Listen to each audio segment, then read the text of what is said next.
تمام دیکھنے اور سننے والوں کو یوٹیوب چینل ایزی ہیلتھ کی طرف سے خوش آمدید۔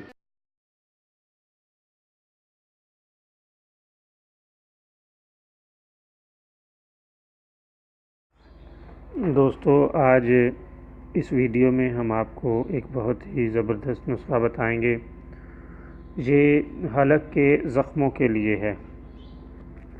اس کے لیے آپ سرخ مرچ 1 عدد لے لیں، اس کو پانی میں جوش دے کر چھان لیں اور اس میں کسی قدر شہد ملا کر مریض کو کہیں کہ وہ اس پانی سے، شہد ملے پانی سے غرارے کرے۔